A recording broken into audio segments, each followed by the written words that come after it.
સંસ્કૃતમાં એક સુભાષિત છે, પ્રત્યહમ પ્રત્યવેક્ષેત નરશ્ચરિતમાત્મનઃ કિન્નુ મે પશુભિસ્તુલ્યમ કિમ સત્પુરુષૈરીતિ. પ્રત્યહમ એટલે દરરોજ, દરેક વ્યક્તિએ દરરોજ પોતાની જાતનો તપાસ કરવો જોઈએ. કેવી રીતે તપાસ કરવો? કે મારું જીવન કિન્નુ મે પશુભિસ્તુલ્યમ, શું મારું જીવન પશુતુલ્ય તો પસાર નથી થતું ને? કિમ સત્પુરુષે રીતિ, કે પછી મારા જીવનનું ઘડતર સત્પુરુષની જેમ થયું છે? પશુનું જેમ એટલે કહેવાનું તાત્પર્ય શું છે?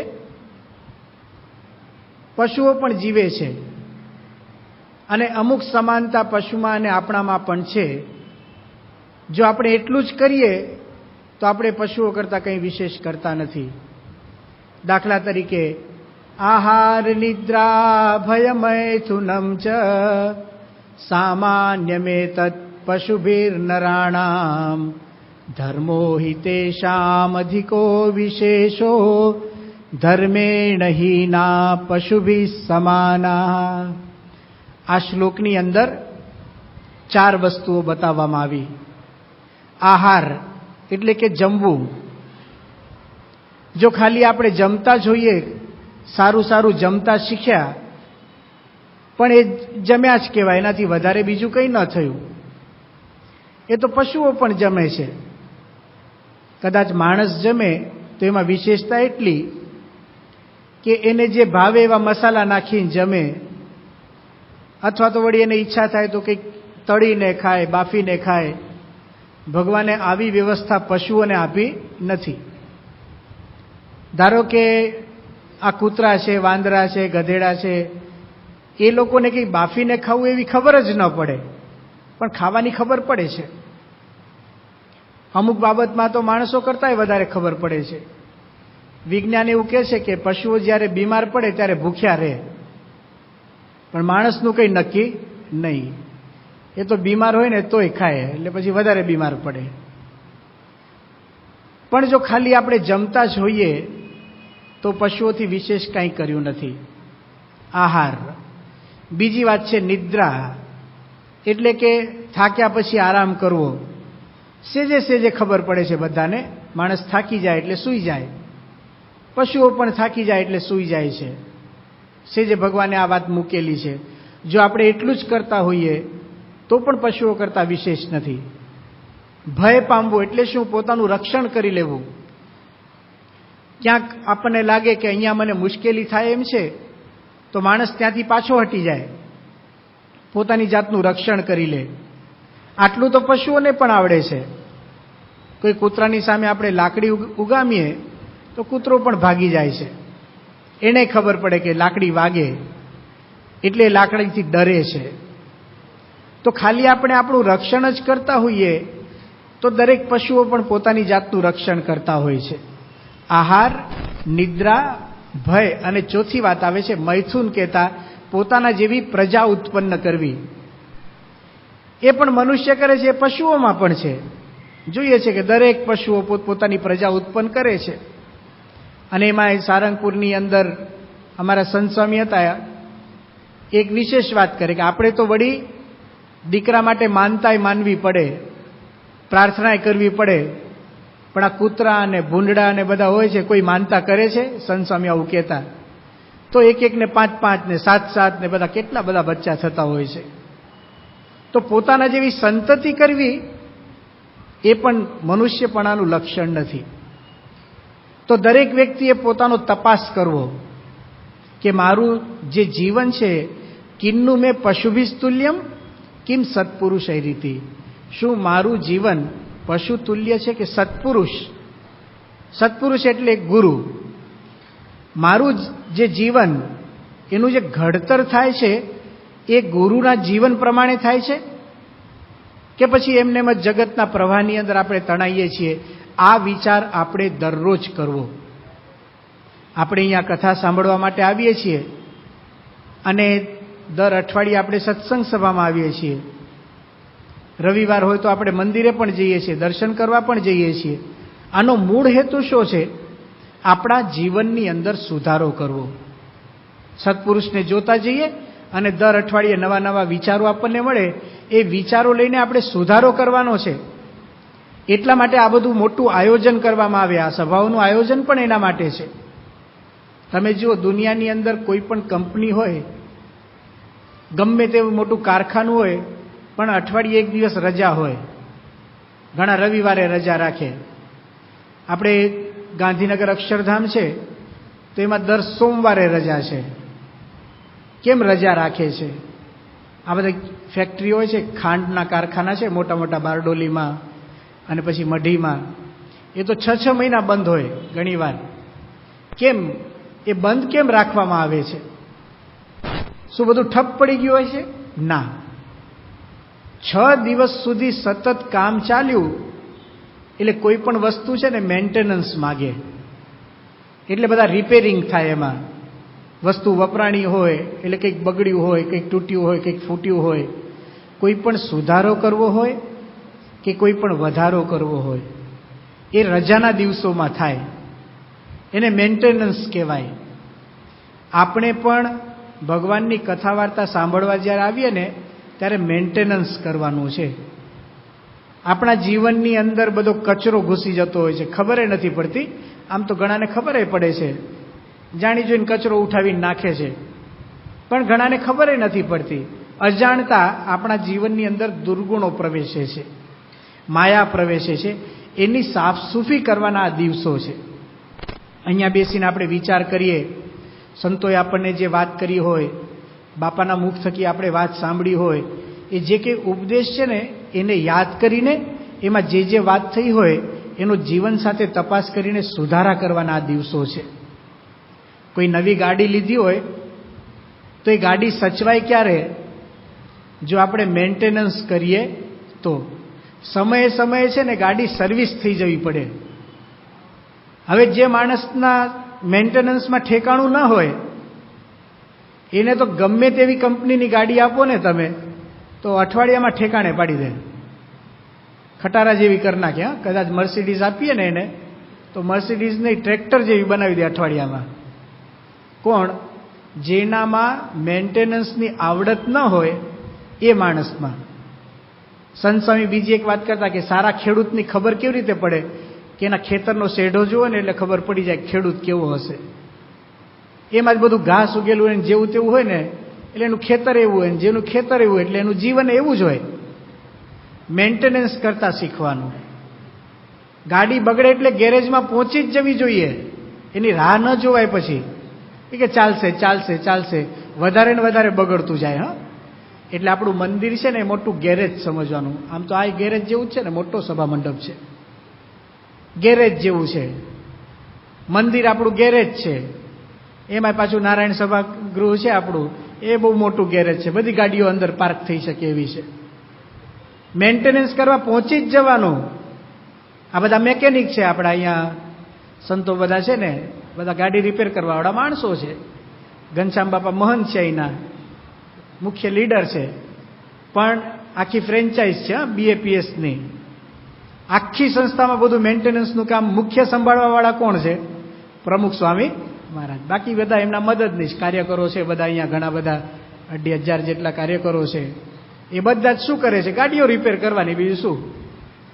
પણ મેન્ટેનન્સમાં ગાડી મોકલી દેવી પડે, હાજર થઈ જવું પડે. દર અઠવાડિયે છે ને ખેંચાખેંચ નહીં કરવાની. જીવન વધારે બગડે, મુશ્કેલીઓ વધારે થાય. શું કરે સંતો? આપણે જો સંતો પાસે જઈએ અને સમાગમ કરીએ ને તો આ જે કંઈક પ્રશ્ન ઊભા થયો ને એનું સમાધાન કરે. નાની મોટી ગાડીઓ છે, આ બધી નાની મોટી છે જ ને. કોઈ સારી કંપનીની હોય, કોઈ સામાન્ય કંપની, પણ ગાડી તો ખરી. અને આપણું ગેરેજ કેવું છે કે બધી જ ગાડીઓ રિપેર થાય. અમુક કંપનીના ગેરેજ હોય છે એમાં કંપનીની જ ગાડી રિપેર થાય. અહીંયા તો મોટી મોટી ગાડીઓથી માંડીને સાયકલ ને સ્કૂટર ને આ બધું બાલમંડળ છે ને, એ સ્કૂટર ને સાયકલ ને એવું બધું સમજવાનું. એનાય મેકેનિક છે. જીવનનો સુધારો શું કરી આપે છે સંતો આપણને? આપણા જીવનને સત્પુરુષ જેવું બનાવી આપે. દાખલા તરીકે કોઈ ગાડી કેવી હોય કે કોઈને બ્રેક ફેલ થઈ ગઈ હોય બ્રેક ફેલ થઈ ગઈ એટલે ખબર પડી બ્રેકનું કામ શું છે. અયોગ્ય જગ્યાએ જાતી ગાડીને ઊભી રાખી દેવી. અમુકની ગાડી ઊભી જ નથી રહેતી, સડા ટાલી જ જાય, બ્રેક જ નહીં. કેમ ભાઈ, શું થયું કે બ્રેક નથી? ક્યાં ઘૂસી ગયા? હોટલમાં ઘૂસી ગયા, બ્રેક જ નથી. ટોકીઝમાં ઘૂસી ગયા, બ્રેક જ નથી. અઠવાડિયા ગેરેજમાં આવો ને એટલે મુનિવંદન સ્વામી બ્રેક ફિટ કરી આપે, રિપેર થઈ જાય. ગાડી છે ને રિપેર થાય. મેન્ટેનન્સ કરતા શીખીએ ને, જોવું પડે અમુક વાર કેવું છે. ઘણાના વાઇપર બગડી ગયા હોય છે. આ ચોમાસામાં વાઇપરની બહુ જરૂર પડે. વાઇપર બગડી જાય એટલે શું ખબર છે? આ ઘણા પૂજા કરે છે પણ તિલક ચાંદલો નથી કરતા. એટલે સમજવાનું કે વાઇપર ગયું, સાફ કરવાનું. સંતોષ સેટ કરી આપે કે ભાઈ તિલક ચાંદલો તો કરો, શું વાંધો છે એમાં? શું શરમાવાની જરૂર છે? કોને પડી છે? આપણે ચાંદલો કરીએ તો શું પ્રશ્ન છે? ચાલો કોકને લગ્ન બાકી હોય ને હજી પ્રશ્ન ઉઠાવે બરાબર, પણ જેના લગ્ન થઈ ગયા એને શું વાંધો છે? હવે ક્યાં કોઈને શરમ રાખવાની છે? તો નહીં. તો જો અઠવાડિયે છે ને આ સત્પુરુષ જેવું જીવન કરવું છે ને આપણે. પ્રમુખ સ્વામી મહારાજ આટલી ઉંમરે રોજ તિલક ચાંદલો કરે છે, દર્શન કરીએ છીએ ને આપણે. એમણે શું જરૂર છે? તો પણ કરે છે, આપણે કરવાનું. આ મેન્ટેનન્સ થયું, આ ગાડીઓ રિપેર થઈ કહેવાય. એટલે આપણે ગેરેજમાં પહોંચી જવાનું. હવે અમુક વસ્તુ કેવી છે કે જો મોટો એક્સિડન્ટ થયો અને મોટી બીમારી આવી હોય ને ગાડીમાં, એ પાછું જુદું છે. એના માટે ધ્યાન રાખવું પડે પાછું. અમુક મોટી ગાડીઓ હોય તો એને ધ્યાન રાખીને રિપેરિંગ થાય. અને અમુક એના સ્પેશિયાલિસ્ટ આવે, એટલે ડૉક્ટર સ્વામી છે, મહંત સ્વામી છે. અમુક ગાડીઓ ત્યાં રિપેર થાય, મોટું મેન્ટેનન્સ માગે, લાખ રૂપિયાનું મેન્ટેનન્સ હોય ઘણીવાર. અને અમુક તો કેવું છે, ગાડીઓના પણ મોભા હોય છે. રોલ્સ રોય નામની ગાડી છે, ભારતની અંદર ઓછી મળે, પરદેશની અંદર બહુ મોટા માણસો હોય ને એ લોકો વાપરે. એનો મોભો કેવો છે? એ લોકોની કંપની એમ જાહેરાત કરે કે રોલ્સ રોય ગાડી પહેલા તો બગડે જ નહીં. એટલે કે ગાડી એવી છે કે બગડે નહીં, એટલે ગાડીનો કોઈ વાંક નહીં. અંતે તો માણસના હાથમાં આવે એટલે તો ગમે એ બગાડ નાખે. પણ કંપનીવાળા કહે છે કે અમારી ગાડી બગડે નહીં. અને જો રોલ્સ રોય ગાડી બગડી તો એને કોઈ દિવસ રસ્તા ઉપર ખેંચીને નહીં લઈ જવાની. આમ પાછળ ટીંગાટોળી કરીને લઈ જાય ને એવું નહીં. એનો મોભો છે શું? એ જો ગાડી બગડે તો કંપનીમાંથી કન્ટેનર આવે અને કન્ટેનરની અંદર એ ગાડીને પેક કરવામાં આવે. કન્ટેનર બંધ થઈ જાય, કોઈને ખબર ન પડે એમ કંપનીમાં રિપેર થાય અને પાછી રસ્તે આવે. એટલે રોલ્સ રોય રસ્તા ઉપર ચાલતી જ હોય, અટકેલી ન હોય. પરદેશની વાત છે, ભારતની વાત જુદી છે. ભારતમાં તો રોલ્સ રોયનો બાપ બગડે ને તો છકડાની પાછળ બાંધીને ખેંચી જાય.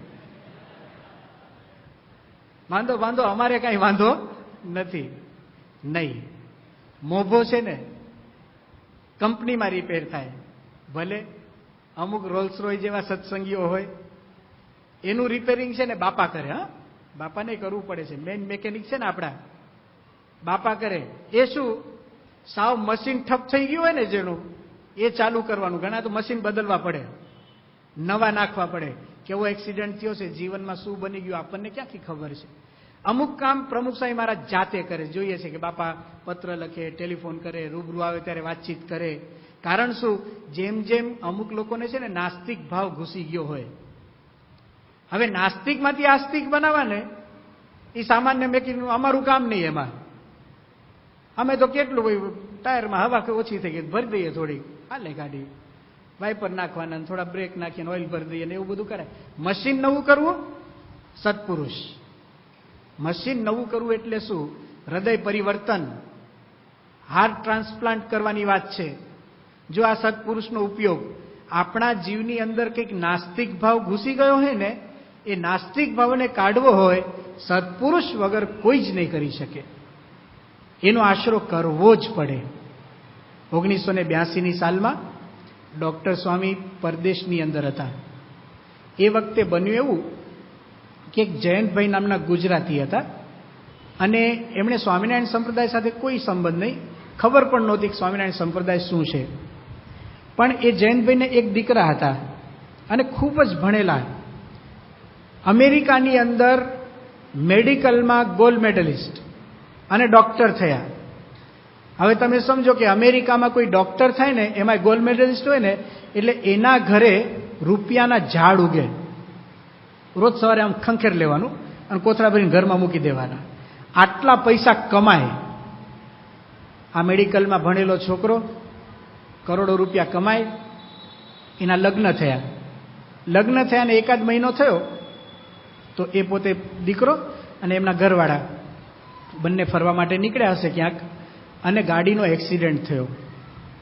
અને ભગવાનની ઈચ્છા જે હોય તે, એક્સિડન્ટ મોટો હતો, બંને જણા ઘટના સ્થળે મૃત્યુ પામ્યા.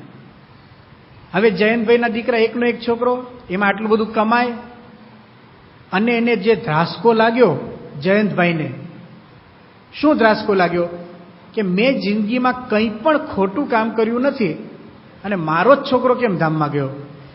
આ દરેક વ્યક્તિના પ્રશ્ન છે. દુનિયામાં હજારો માણસો મરે ને ત્યાં સુધી પ્રશ્ન થાય નહીં, પણ પોતાના પગ નીચે રેલો આવે ને એટલે તરત પ્રશ્ન શરૂ થાય.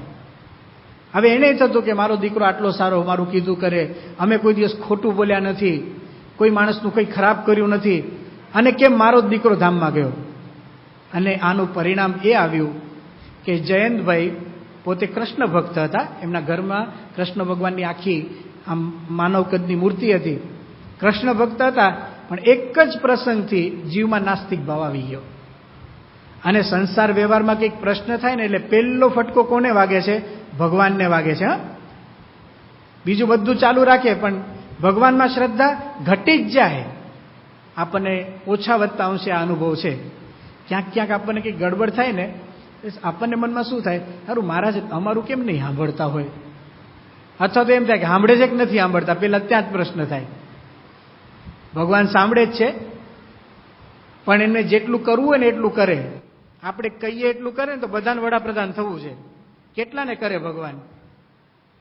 એમ ન થાય. ભગવાન આપણને જીવતા રાખશે, 3 ટાઈમ ખાવા આપશે. કેટલું? એવું ભૂખ્યા નહીં રહેવા દે. સ્વામિનારાયણ ભગવાને 2 વરદાન માંગ્યા, ખબર છે ને? પેલું વરદાન કયું છે કે મારો હરિભક્ત ક્યારેય પણ અન્ન વસ્ત્રે કરીને દુઃખી ન થાય. આ વરદાન સાચું છે. મારે જે માગ્યું આપણે માનીએ છીએ ને, આની પ્રતીતિ આવશે. એવું નથી માગ્યું મહારાજે કે મારો હરિભક્ત રોજ જલેબી ને પેંડા ખાય, આવું નથી માગ્યું. પણ મારો હરિભક્ત રોજ અન્નવસ્ત્રે દુઃખી ન થાય, એટલે ખાવા મળશે. જીવવા માટે ખાવું જરૂરી છે. જીવવા માટે અમુક જ વસ્તુ ખાવું એવું જરૂરી, મોંઘું ખાઓ ને આવું ખાઓ એ માણસે બધું નક્કી કરેલું છે, એ સ્વાદમાંથી જન્મ્યું. મહારાજે આપણા જીવનની બાંહેધરી લીધી કે મારો હરિભક્ત ક્યારે અન્નવસ્ત્રે દુઃખી ન થાય. અને આનું બિરુદ મહારાજે સાચ્યું છે. તમે નજર ફેરવજો, સુરતમાં આપણે રહીએ છીએ, તમે જે એરિયામાં રહેતા હો ત્યાં તપાસ કરજો. જેટલા ભિખારી મળે ને, આવતીકાલે એક તપાસ કરજો. જેટલા ભિખારી દેખાય ને તમારે એને મળવાનું અને તમારે એને પૂછવાનું કે તમે કોને માનો છો. તો તમને છે ને ભિખારીની અંદર સાંઈબાબાને મળશે માનતા, કોઈ ખોડિયાર માતાને માનતો હોય એવા મળશે, કોઈ રામ ભગવાનને માનતો હોય એવા મળશે, કૃષ્ણ ભગવાનને માનતો એવા મળશે. એક સ્વામિનારાયણનો ઉપાસક લાવજો ને ભિખારી હોય, એક લઈ આવવાનો. એક અનુભવ કરવો હોય તો અઠવાડિયું કરજો. અને ખાસ તો BAPS નો હોવો જોઈએ. એક ભિખારી એમ કે હું ભિખારી છું અને પ્રમુખ સ્વામી મહારાજને માનું છું. ખાલી સુરતમાં નહીં. તમને એમ લાગે કદાચ સુરતમાં ન હોય તો અમદાવાદમાં કદાચ હોય તો થોડોક ટાઈમ કાઢીને અમદાવાદ જજો. ભલે ઘણા ટાઈમ કથા સાંભળવાનું નથી હોતો, આવી વાતમાં હોય પાછો. તપાસ કરવી હોય ને કંઈક અમદાવાદમાં તપાસો, જેટલા ભિખારી મળે એટલા. ક્યારેક હીરાના કામે મુંબઈ જાઓ, ભાવનગર જવાનું થાય, કોઈને બોટાદ જવાનું થાય, જ્યાં જાઓ ને જેટલા ભિખારી મળે ને પૂછે રાખજો. એક સ્વામિનારાયણનું ભિખારી હોય ને તો બતાવજો. આ મહારાજનું બિરુદ છે, શું ગભરાવાની જરૂર છે? પ્રશ્ન આવે ને અડાજણ પહોંચી જવાનું. ક્યાં બેઠા છે ને મદદ લેવાની જરૂર છે. તો પણ માણસના જીવનમાં પ્રશ્ન આવે ને, પહેલો ફટકો ક્યાં વાગે છે? ભગવાનની શ્રદ્ધા ઉપર. ભગવાન મારું કામ કરતા જ નથી. અરે ભાઈ ગોટાળો તે કર્યો છે કંઈક. પેલા ભાઈનું એક્સિડન્ટ થયું, છોકરો ધામમાં ગયો, એમાં ભૂલ છોકરાની છે, કંઈક બ્રેક નહીં મારી હોય, કંઈક ભટકાડી દીધી હશે, જે હોય તે. જયંતભાઈમાં નાસ્તિક ભાવ પેસી ગયો. ભગવાનમાં શ્રદ્ધા ઉઠી ગઈ. પરિણામ એ આવ્યું, ઘરમાં જે આરતી થતી હતી કે જે કંઈ ભક્તિભાવ ચાલતો હતો ને બધું બંધ થઈ ગયું. આ થયાને 1.5 મહિનો જેટલો સમય વીતી ગયો. ડોક્ટર સ્વામી ત્યાં પ્રવાસમાં 1982માં ગયેલા અમેરિકામાં, અને આપના જેવા કોઈ કાર્યકર હતા ને એમને ખબર પડી કે ડોક્ટર સ્વામી આવ્યા છે તો આ પધરામણી કરાવીએ. અને આ ભાઈને આશ્વાસન મળે તો ડોક્ટર સ્વામીને વાત કરી કે સ્વામી આવું આવું બન્યું છે અને થોડી મુશ્કેલી છે, આપ વાત કરો. હવે ડોક્ટર સ્વામી તો પોતે જ ડોક્ટર, એટલે એમને તો દર્દીને ટ્રીટમેન્ટ આપતા સારી આવડે. એ કે ચાલો જઈએ એના ઘરે. હવે પેલા ભાઈ છે ને નાસ્તિક વાતથી એટલું મગજ ભરાયેલું હતું ને, તો સાધુ સંતોને જોયે ને ભડકો થાય એવું થઈ ગયેલું, પણ કોઈને ખબર નહીં. અને ડોક્ટર સ્વામી જેવા ઘરમાં પ્રવેશ્યા એટલે પેલું જ વાક્ય જયંતભાઈ બોલ્યા કે મારા ઘરમાં આવ્યા છો, કઈ ભગવાનની વાત નહીં કરતા. સ્ટે ઓર્ડર મૂક્યો. શું કે ભગવાનની વાત ઉપર સ્ટે ઓર્ડર મૂક્યો. હવે સાધુ સંતો આવે તો ભગવાન સિવાય વાત શું કરે બીજી. પણ ડોક્ટર સ્વામી હતા ને એ તો સમજી જાય કે દર્દી આવા જ હોય. અમુક જણાને ઇન્જેક્શન બતાવો ને ત્યાંથી રડવા માંડે, કૂદકા મારે. મોટા મોટા રડતા હોય છે, પૂછે 5 વાર ઇન્જેક્શન નો લે નો હાલે, ગોળી લઈ નો હાલે. એટલે સમજવાનું કે સોયની બીક લાગે છે, બીજું કાંઈ નથી. ઘણાને પકડી રાખવા પડે. નાના છોકરા હોય ને એ બિચારા રડે, તેને શું કરે, 2 જણા પકડી રાખે અને ડોક્ટર પછી ઇન્જેક્શન મારી દે. જયંતભાઈ એકદમ ગુસ્સામાં હતા. ડોક્ટર સ્વામી સાથે જેમ તેમ બોલવા માંડ્યા. હું નાસ્તિક થઈ ગયો છું, હું ભગવાનમાં માનતો જ નથી, એકનો એક દીકરો હતો ને અમે ક્યારેક કંઈ ખોટું કર્યું નથી, અમારો દીકરો કેમ ધામમાં ગયો ને આમ ને તેમ ને. ડોક્ટર સાહેબ કે બરાબર છે, સનેપાત થયો છે, આવું જ હોય. બધી વાતચીત થઈ ગઈ. પણ ડોક્ટર સામે એક વિચાર કર્યો કે ભાઈ સામાન્ય ગુમડું હોત ને તો આપણે ડ્રેસિંગ કરી નાખત, થોડુંક વાગ્યું કર્યું તો પાટાપિંડી થાય, બરાબર છે. પણ આ છે ને સામાન્ય નથી. સામાન્ય તો આપણે ઘરમાં કરી નાખીએ છીએ ને, ઘણા નહીં ચપ્પા વાગે બહાર જવાય, એમાં કે ડોક્ટર હોદવા ન નીકળાય, કંઈ નહીં. ઘણા તો આમ એને ચૂસીને થૂકી નાખે છે. જાત જાતના ઉપચારો છે. કેટલાક વળી કેરોસીનના પોતા મૂક્યો એની ઉપર. અને ઘણા ઘરમાં બાવા પાઈ જાય તો એ ઉપાડીને ચોંટાડી દે ત્યાં, તોય મટી જાય ઘણાને. જેને જેમ ફાવ્યો એમ કરે છે. આ ઘરગથ્થુ ઇલાજ, આને શું કહેવાય, ઘરગથ્થુ ઇલાજ. પણ એવું કાપો પડ્યો હોય ને ચપ્પાનો તો કરાય, પણ ફ્રેક્ચર થયું હોય તો એમ કરાય. ઘરમાં વેલણ છે લાવો મારી દઈએ ને પછી આમ બાંધી દઈએ પાટો, લેંગોન જે મળ્યું એ બાજુ. ન કરાય, ગાંડો સમજે કોક આપણને, દવાખાનામાં જવું પડે. પણ હાર્ટ એટેક આવે તો સ્પેશિયાલિસ્ટ પાસે, બાયપાસ કરવી હોય તો સ્પેશિયાલિસ્ટ પાસે, અને હાર્ટ ટ્રાન્સપ્લાન્ટ કરવું હોય તો શોધવા પડે. આખા ભારતમાં 1-2 હોય, અને ન હોય તો અમેરિકા જવું પડે. જયંતભાઈ છે ને હાર્ટ ટ્રાન્સપ્લાન્ટના પેશન્ટ હતા. હાર્ટ ટ્રાન્સપ્લાન્ટ એટલે શું, નાસ્તિક થઈ ગયેલું આખું મશીન ઠપ, ભગવાનમાંથી શ્રદ્ધા ઉડી ગઈ અને એને આસ્તિક બનાવવાનો હતો. ડોક્ટર સાહેબ વિચાર કર્યો કે આ કામ તો ગુરુ સિવાય કોઈ કરી શકે નહીં. એ વખતે પ્રમુખ સ્વામી મહારાજ અમદાવાદમાં બિરાજમાન હતા. હવે જો આ પ્રસંગ બને છે અમેરિકામાં, પ્રમુખ સ્વામી મહારાજ બેઠા છે અમદાવાદમાં. ડોક્ટર સ્વામી બધી વાતચીત પતી એટલે ત્યાં ટેલિફોન હતો. ડોક્ટર સાહેબ પૂછ્યું કે આ ટેલિફોન હું વાપરી શકું? તો પેલા જયંતભાઈ કે વાપરો, હું પૈસા નહીં લઉં, પણ મારી કઈ વાત કરતા નહીં આમાં. ડોક્ટર સાહેબ કે વાંધો નહીં, દર્દી આવા જોઈએ. લીધો, બાપાને ફોન જોડ્યો, બાપા સાથે એમણે વાત પણ કરી અને આખા પેશન્ટની વાત કરી. જેમ એક ડોક્ટર બીજા ડોક્ટરને વાત કરે ને કે આવું થાય છે, આવું થાય છે, ઉધરસ આવે છે, થોડીક ધ્રુજારીએ છે, થોડુંક શરીર ફૂલી ગયું છે, ને આમ ને તેમ ને ઓલો લખતો જાય સામે બધું. અને પછી એ પ્રમાણે ત્યાંથી સલાહ આવે કે જો આમ હોય તો આમ કરજો. ડોક્ટર સાહેબ બધું જ વર્ણન કર્યું કે આવી રીતે બન્યું છે ને નાસ્તિક ભાવ આવી ગયો છે. હવે જો બાપા કેવા પુરુષ છે, એમણે એક પણ કહ્યું ડોક્ટર સ્વામી કે બહુ ગુસ્સામાં બોલે છે અને આ બધી વાત કરી. સ્વામી કે જયંતભાઈને ફોન આપો, હું વાત કરું છું. એટલે ડોક્ટર સાહેબ મૂંઝાવા માંડ્યા કે અત્યાર સુધી તો મારી યારે ઝઘડો હતો, બરાબર છે, પણ આવું કંઈક બાપાને કહી દે અને સ્વામીનું અપમાન થાય, બહુ સારું ના લાગે ને. એટલે ડોક્ટર સાહેબ થોડા ખચકાયા.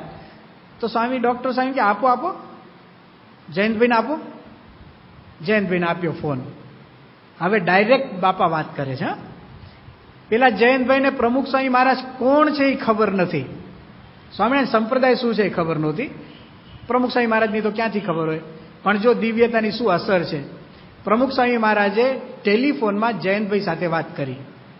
સામાન્ય વાક્યો, બાપાના દર્શન આપણે કરેલા છે ને બાપાની વાણી પણ આપણે સાંભળેલી છે. સ્વામી કંઈ આવું પ્રભાવક બોલતા નથી, જોર જોરથી તો ક્યારેય બોલતા જ નથી. એમની વાણી તો એકદમ મૃદુ, આમ ગંગાનો પ્રવાહ હોય ને એવી શાંત, શીતળ, પવિત્ર એવી એમની વાણી છે. એટલે સ્વામીએ ફોનમાં એમની સાથે વાત કરી કે જયંતભાઈ, તમારી વાત અમે બધી સાંભળી અને મરણાજરના સંસાર છે, પણ આપણા કુટુંબમાં પ્રસંગ બન્યો એટલે આપને દુઃખ થાય, સ્વાભાવિક છે. પણ અમે તમારા માટે ઠાકોરજીને પ્રાર્થના કરશું અને આશીર્વાદ છે કે તમને આ દુઃખ સહન કરવાનું બળ મળશે. સ્વામી બોલે ને, આ જયંતભાઈએ પોતે વર્ણન કરેલો પ્રસંગ છે. જયંતભાઈ શું કે જે પેલું ટેલિફોનનું રિસીવર હતું ને, એ કાન ઉપર જાણે ચોંટી ગયું હોય ને, નો સાંભળવું હોય તોય સાંભળવું પડે એવી પરિસ્થિતિમાં જયંતભાઈ આવી ગયા. કે મારે ફરજિયાત એ વાત સાંભળવી જ પડે. પણ આશ્ચર્ય તો એ થયું કે જ્યારે એમણે રિસીવર નીચે મૂક્યું, બાપા સાથે વાત પતી ગઈ. અને જયંતભાઈ પોતે વર્ણન કરે છે કે 1.5 મહિનાથી જે દુઃખના દરિયામાં અમે ડૂબેલા હતા ને, એ દુઃખ 1 સેકન્ડમાં મુકાઈ ગયો. જો આ સ્વામી ક્યાંથી કામ કરે છે. દુઃખ તો મુકાઈ ગયું, બરાબર છે, પણ બીજો પરચો એ થયો કે આપણી મર્યાદા પ્રમાણે સ્ત્રીઓ અંદર હોય, તો અંદરના ભાગમાં એમના ધર્મપત્ની હતા. એમણે પ્રમુખ સ્વામી મહારાજના સાક્ષાત દર્શન થયા, એને શાંતિ થઈ ગઈ. આ બીજો પરચો. એના કરતાં વધારે અગત્યની વાત કઈ હતી? તો જયંતભાઈએ વાત કરી કે જો બાપાનો ફોન આવ્યો ન હોત તો 1.5 મહિનાથી અમે આખી દુનિયાને આંસુના પડદા પાછળ ધૂંધળી જોતા હતા. જો બાપાએ અમારી સાથે વાત ન કરી હોત ને, તો 3 દિવસ પછી હું ને મારા ધર્મપત્ની બંને ઝેર ખાઈને મરી જવાના હતા. આજે એ જયંતભાઈ જીવે છે, આપણા કાર્યકર છે, એમના પત્ની પણ જીવે છે. પ્રમુખ સ્વામી મહારાજ ઓક્સિજનનો બાટલો લઈને એની પાછળ ફરતા નથી, પણ એ જીવે છે કોના આધારે? પ્રમુખ સ્વામી મહારાજના આધારે. જો આ ગુરુનું કામ છે. અત્યારે સત્સંગની અંદર કેટલાય એવા જયંતભાઈ છે કે જે બાપાને લઈને જીવે છે, બાકી કેટલાય મરવા તૈયાર થાય છે. નાસ્તિકમાંથી આસ્તિક બનાવીને એને જીવન સોંપવું, આ કામ ગુરુનું છે. ગુરુ આ બધું કામ કરે. એટલે હંમેશા આપણા જીવનનું ઘડતર કરવું હોય ને, જેટલા ગુરુની નજીક રહીએ. જો જયંતભાઈ તો જાણતા પણ નહોતા, એને તો ખબર જ નહોતી કે પ્રમુખ સ્વામી મહારાજ કોણ છે. પણ બાપા જો ધારે ને, અને જો કોઈના હૃદયમાં પ્રવેશ કરવો હોય, એમને બહુ મોટી વાત છે જ નહીં. એ તો સેટેલાઇટમાંથી ઘૂસે, એવું જ થયું ને. હા, એના હૃદયમાં ક્યાંથી ઘૂસે? અમેરિકા સુધી ક્યાં દોરડા હોય છે ટેલિફોનના? સેટેલાઇટમાંથી ટેલિફોન જાય. પણ પ્રમુખ સ્વામી મહારાજ એમના જીવનમાં પ્રવેશ કરી ગયા. આવા ગુરુ આપણને મળ્યા છે.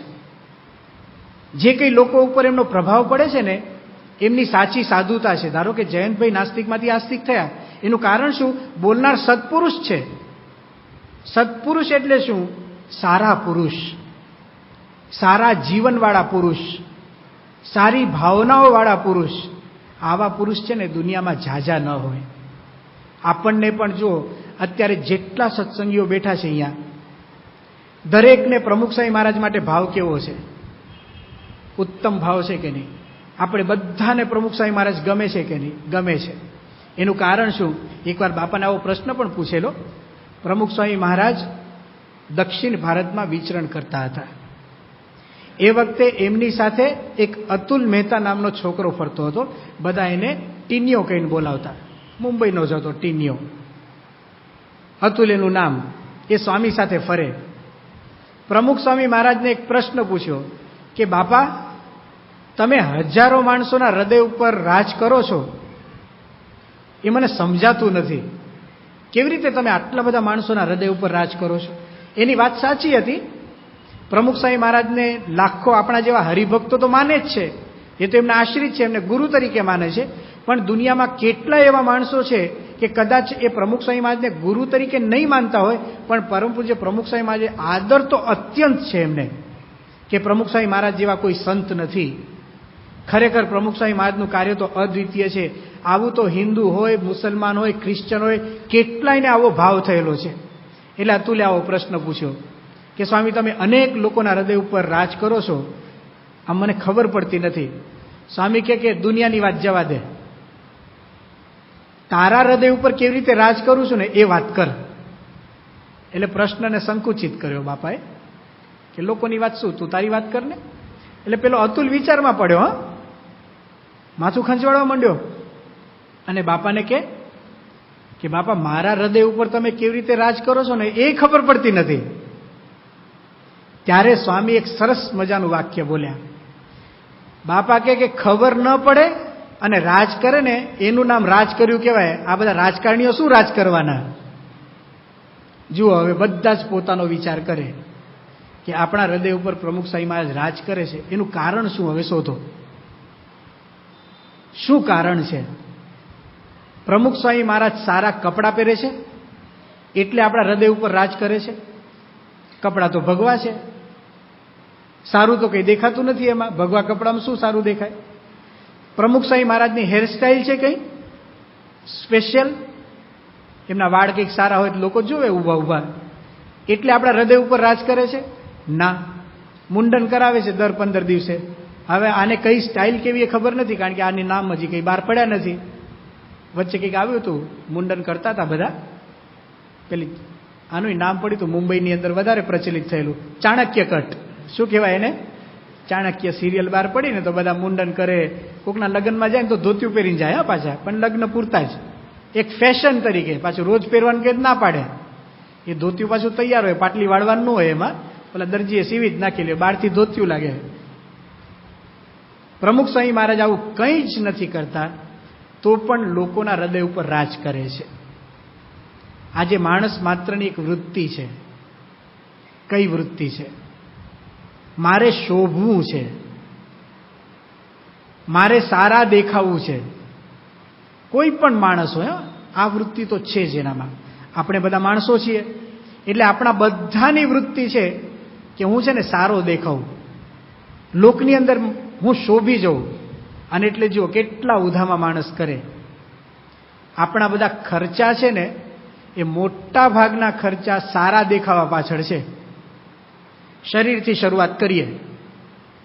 દાખલા તરીકે આપણે જે કપડાં પહેરીએ છીએ તો કપડાનો મૂળ હેતુ છે શરીરને ઢાંકવાનો.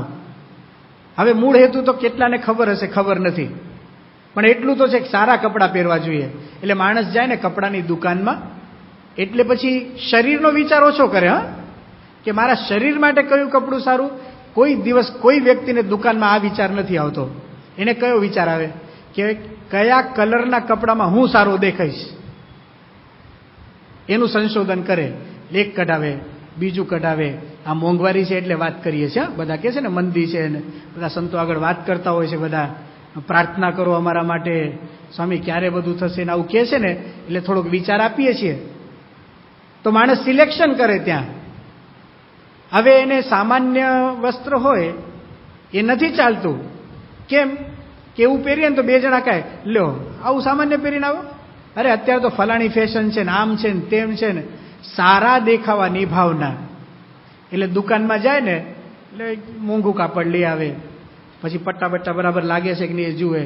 કોઈને આપણા પટ્ટામાં રસ નથી, આપણા મનમાં જ હોય છે, તોય બરાબર છે, માણસ ત્યાં ખર્ચો કરે છે. એનો મૂળ હેતુ એ જ છે કે હું શોભી જાઉં. કપડાં સારા પહેરવા જોઈએ, સુઘડ પહેરવા જોઈએ, ધોયેલા પહેરવા જોઈએ, પણ મોંઘા પહેરવા જોઈએ એવું કોઈ ગીતામાં, ભાગવતમાં, રામાયણમાં, ઉપનિષદમાં ક્યાંય લખેલું નથી. એ માણસે નક્કી કર્યું. સારા દેખાવા બીજો પ્રયત્ન માણસ શું કરે છે? એના વાળ ગોઠવે, સેટ કરાવે. આપણે એને શું કહીએ છીએ? સેટ કરાવે છે. ખર્ચા કરે એમાં. એક યુવક તો કેવો આવે તો સુરતનો જ પ્રસંગ છે. કલકત્તાના આપણા એક હરિભક્ત છે અને એ છોકરાનું નામ છે, છોકરાનું નામ તો ભૂલી ગયો પણ એની સરનેમ છે તન્ના. હવે તન્નાને વાળનો એટલો બધો શોખ, લગભગ 10-12 વર્ષ જૂનો પ્રસંગ છે આ, કે એને 15 દિવસે વાળના બધી સેટિંગ બદલાવા જોઈએ. અને એક વખત તો એને આ બદલાવે ને, નવો એક્ટર આવે, કંઈક નવી હેરસ્ટાઈલ આવી, એ કરવા જ જોઈએ આને. 2000 રૂપિયામાં વાળ સેટ કરાવેલા એકવાર. કેટલામાં? 2000 રૂપિયા ખાલી વાળની વાત છે. સેટ કરા. વાળ તો પાછા આપણા, ઓલો તો ખાલી સેટ કરી આપે તમને, એટલું જ. 2000 રૂપિયા. કોઈને શોખ હોય વાળનો તો જણાવજો, આપણા સત્સંગીને 1500માં કરી આપશે. આપણી આગળ સરનામું છે કલકત્તાનું. જવા આવવાનું ભાડું 5000નું થાય, એટલું યાદ રાખવાનું.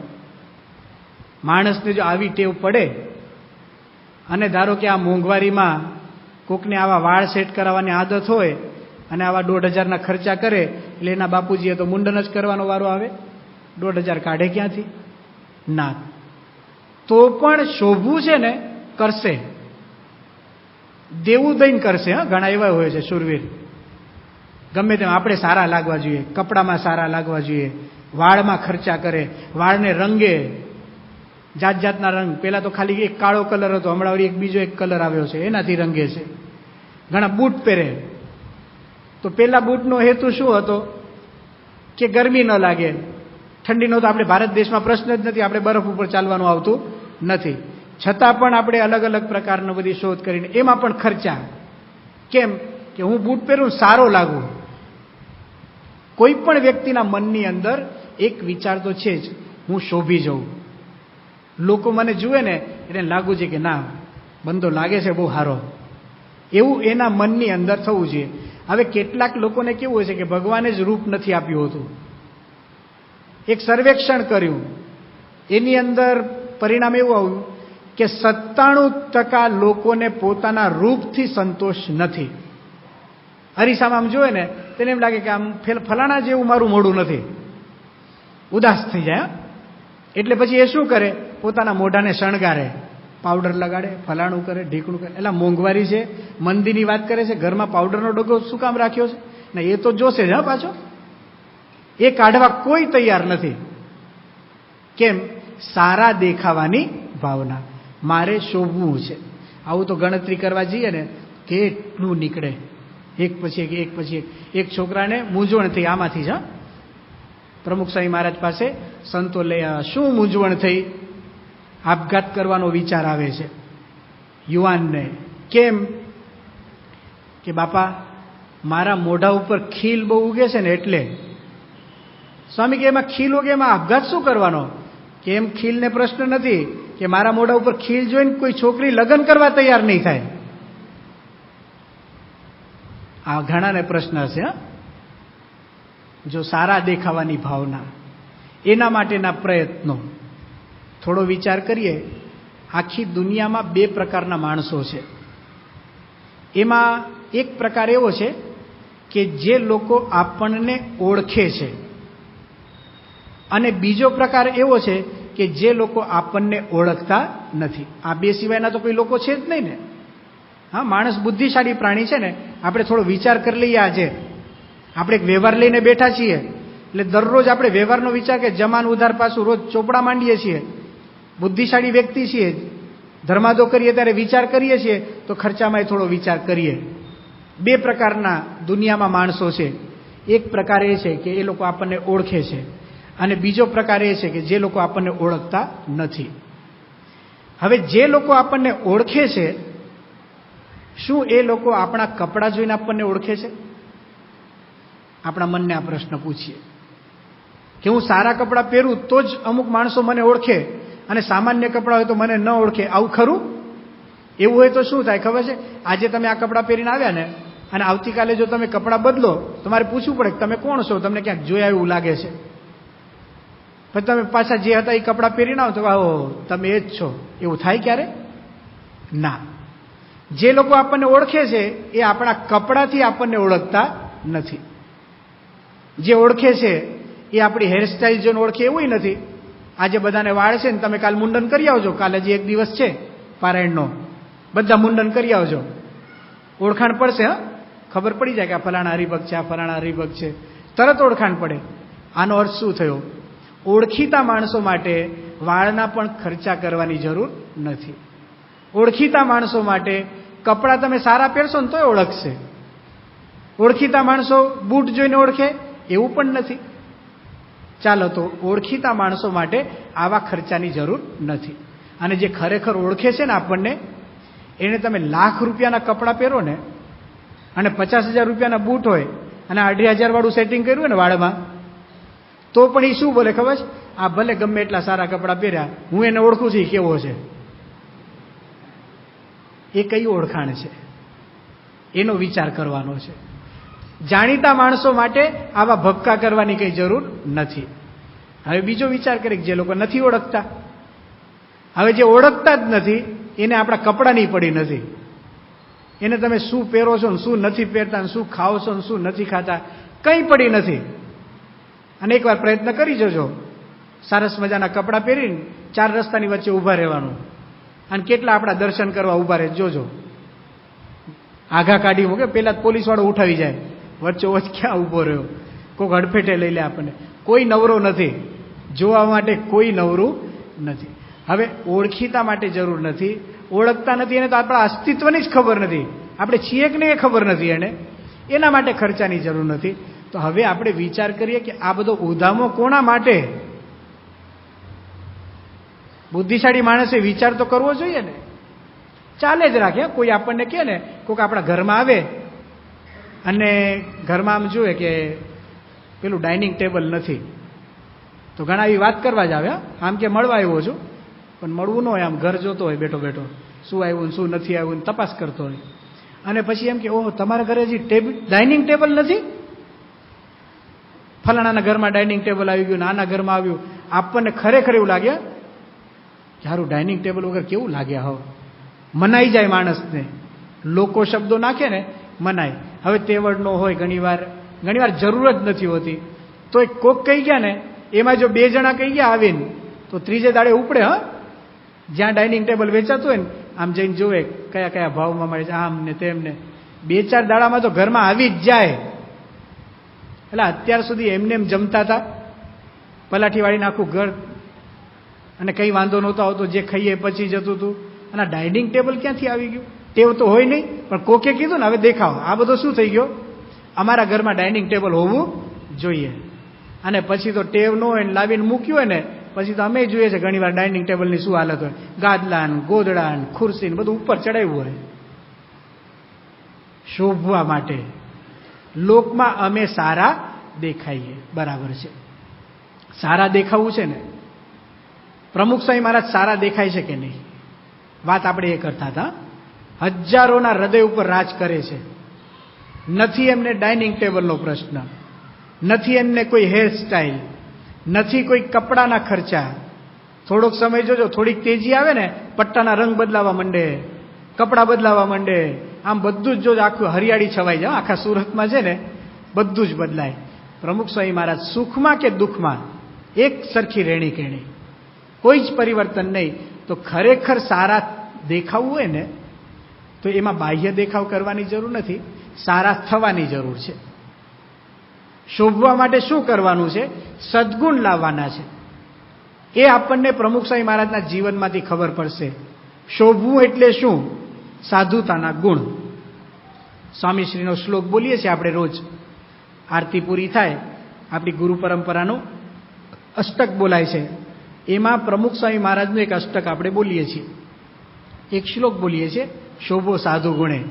આપણે સૌ સમૂહમાં બોલીએ અને પછી એના શબ્દોનો આપણે વિચાર કરશું. એમાં આપણને ઘણું શીખવા મળશે. આપણે સૌ સાથે એ શ્લોકનું ગાન કરીએ. શોભો સાધુ ગુણે સદા સરળને, જગતે અનાસક્ત છો. શાસ્ત્રી શ્રી ગુરુ યોગીજી ઉભયની કૃપાતણું પાત્ર છો. ધારી ધર્મ ધુરા સમુદ્ર સરખા, ગંભીર જ્ઞાને જ છો. નારાયણ સ્વરૂપ દાસ ગુણીને, સ્નેહે જવંધુ. શોભો સાધુ ગુણે. ખરી શોભા શું છે? સાધુતાના ગુણ. લોકમાં હવે દ્રષ્ટિ કરો, જે ભગવાનના ભક્તો થઈ ગયા, કે જેને આપણે યાદ કરીએ છીએ, એની સાચી શોભા કઈ હતી? દાખલા તરીકે નરસિંહ મહેતા પરોક્ષના ભક્ત છે, પણ નરસિંહ મહેતાને યાદ કરીએ, કોઈ પણ બાહ્ય દેખાવ યાદ આવે આપણને? પહેલી વાત શું યાદ આવે? ઓહો, નરસિંહ મહેતા ભગવાનનો ભક્ત.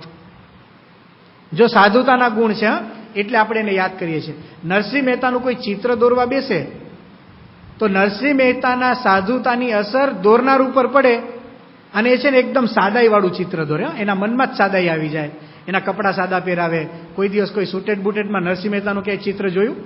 કે આમ બૂટ પહેરેલા હોય, કે આમ એકદમ ટાઈ પહેરેલી હોય, વિચિત્ર લાગે. એટલે ભાઈ નરસિંહ મહેતાને એ તો ભગવાનના ભક્ત શું હતા? સાચી શોભા છે ને સાધુતાના ગુણ છે. રામાયણની અંદર પ્રસંગ આવે છે. હનુમાનજી સીતાજીને શોધવા માટે ગયા. હનુમાનજી માટે શબ્દ વપરાય છે બુદ્ધિમતામ વરિષ્ઠ, બુદ્ધિશાળીઓમાં શ્રેષ્ઠ. કેમ બુદ્ધિશાળીઓમાં શ્રેષ્ઠ? એટલા માટે સીતાજીને જોયા નથી અને સીતાજીને ઓળખવાના છે. આ હનુમાનજીની પરીક્ષા હતી. સીતાજીને પહેલા ક્યારેય જોયા નથી અને ઓળખી પાડવાના આ સીતાજી છે, અંગૂઠી આપવાની છે, રામનો સંદેશ આપવાનો છે અને સીતાજીની ખબર લેવાની છે. હનુમાનજી લંકામાં ઉપડ્યા અને સૂક્ષ્મ શરીર પોતે ધારણ કરેલું અને બધે ફરે છે. એ વખતે અશોક વાટિકામાં કેટલીક સ્ત્રીઓ ઊભી હતી. હનુમાનજીને થયું કે વચ્ચે એક સ્ત્રી હતી અને આજુબાજુ બીજી સ્ત્રીઓ હતી. એમણે થયું કદાચ અહીંયા સીતાજી હોય, એટલે ત્યાં નજીક જઈને ઉપરથી બધું જુએ છે. શું દ્રશ્ય દેખાયું એમને? એ બધી સ્ત્રીઓ હતી ને એ આનંદ પ્રમોદ કરતી હતી, હસાહસી કરે અને એકદમ આનંદને એવું બધું કરતી હતી. એટલે થોડું આશ્ચર્ય હનુમાનજીને લાગ્યું. એમાં પણ જે મુખ્ય સ્ત્રી હતી એના શરીર ઉપર તો સરસ મજાના વસ્ત્રો હતા, અલંકાર હતા અને શણગાર સજેલા હતા. એટલે હનુમાનજી બુદ્ધિશાળી હતા. એમણે વિચાર કર્યો કે સીતાજી આ ન હોય અને આ ટોળામાં સીતાજી પણ ન હોય. કેમ કે સીતાજીને તો રામનો વિયોગ થયેલો છે અને પતિના વિયોગમાં પતિવતા સ્ત્રી આટલો બધો આનંદ ક્યારેય ન કરે. અને આ લોકો તો હસાહસ કરે છે, શક્ય જ નથી. ઓળખી ગયા અને વાતે સાચી હતી. એમાં સીતાજી હતા જ નહીં. અને જે વચ્ચે જે સ્ત્રી હતા ને એ કોણ હતું? રાવણના પત્ની મંદોદરી હતા. હનુમાનજી સાચા પડ્યા, ત્યાંથી આગળ ગયા. બીજું એક દ્રશ્ય વાલ્મીકીજીએ લખ્યું કે અશોક વાટિકામાં એક વૃક્ષની નીચે બીજા એક સ્ત્રી બેઠા છે. એના વસ્ત્ર સાવ સાધારણ અને કોઈ પણ પ્રકારના આભૂષણ નથી, છતાં પણ હનુમાનજીનું મન આકર્ષિત થાય છે અને મનની અંદર એક પવિત્રતા છવાઈ જાય છે. એટલે હનુમાનજીને થયું કદાચ આ સીતાજી હોય. નજીક ગયા અને જોયું તો જમીન ઉપર કંઈક લખે છે, આલેખન કરે છે. એટલે કે ભગવાન રામનું નામ લખતા હતા. વાલ્મીકીજીએ ત્યાં લખ્યું, એક વિશેષણ સીતાજી માટે મૂક્યું. એ ખરેખર સીતાજી હતા. શું વિશેષણ મૂક્યું? વિના આભરણ શોભિનીમ. વિના આભરણ શોભિનીમ સીતાજીનું વિશેષણ છે. કોઈ પણ પ્રકારના આભરણ વગર શોભતા. આનો અર્થ એ થયો કે શોભવા માટે આભરણોની જરૂર નથી. અને ખરું તો એ જ છે કે જેનામાં પોતામાં કોઈ શોભા ન હોય ને એને શણગાર કરવા પડે.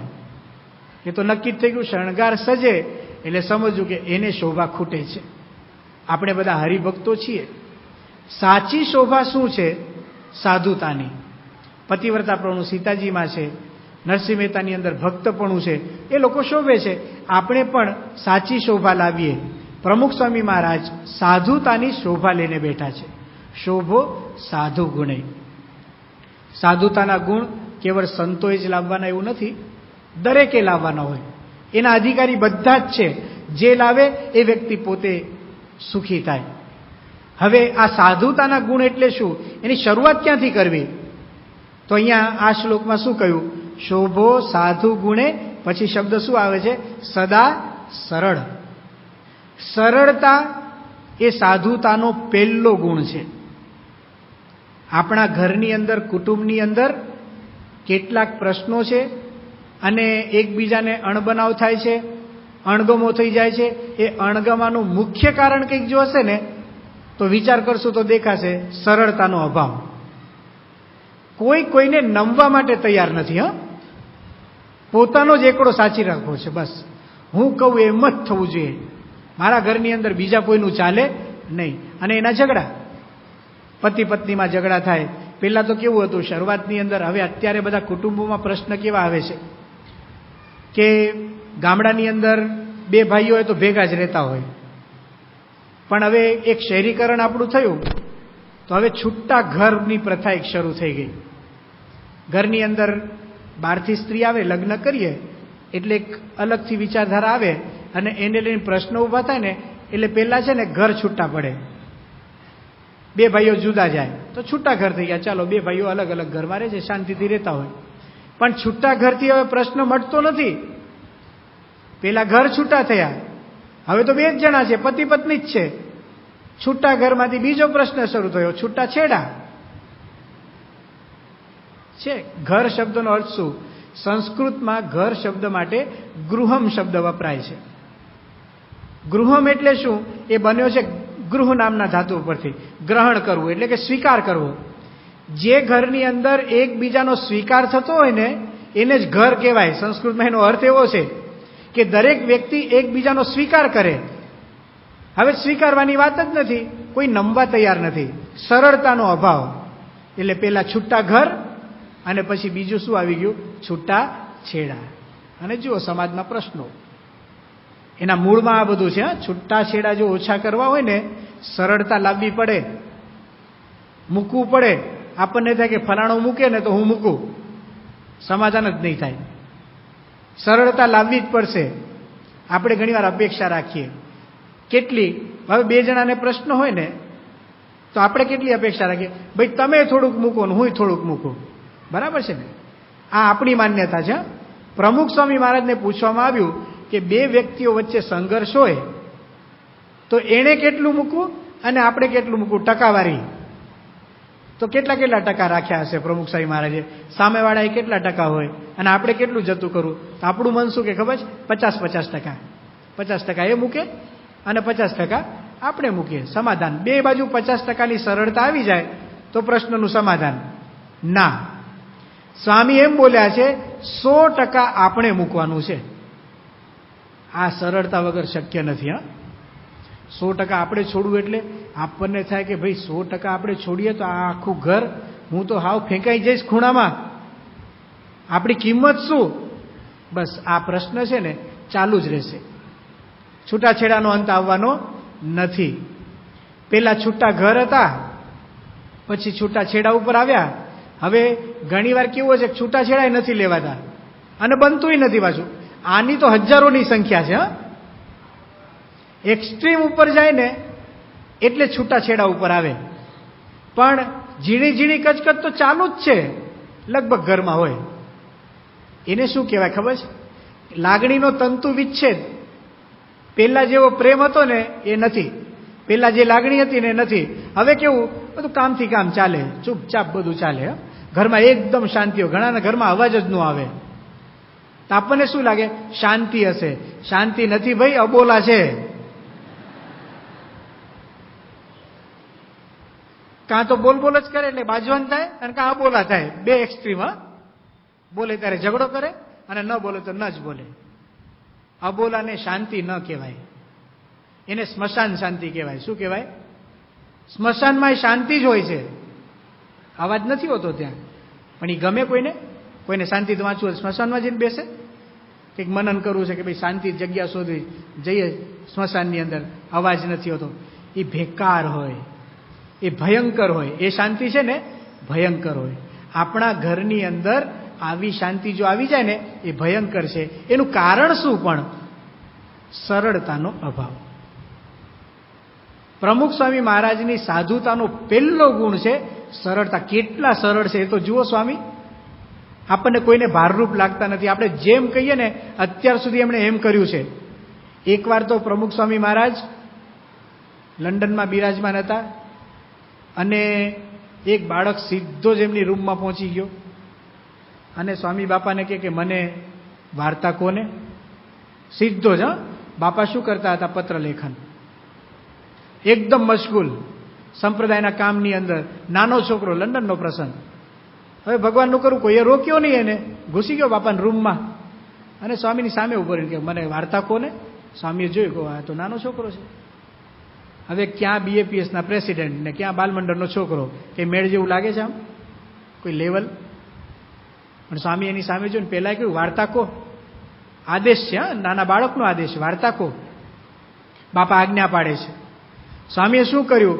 તરત જ પોતાના ખોળામાં જે પેડ હતું ને મૂક્યું બાજુ પર, પેનનું ઢાંકણું બંધ કર્યું, ઓશીકું બાજુ પર મૂક્યું, પગ હતા સંકેલી લીધા અને પલાઠી વાળીને બેઠા અને જેમ પારાયણ કરીએ ને આપણે એમ બેસાડ્યો. સામે બેસ, સામે બેસ અને વાત કરું.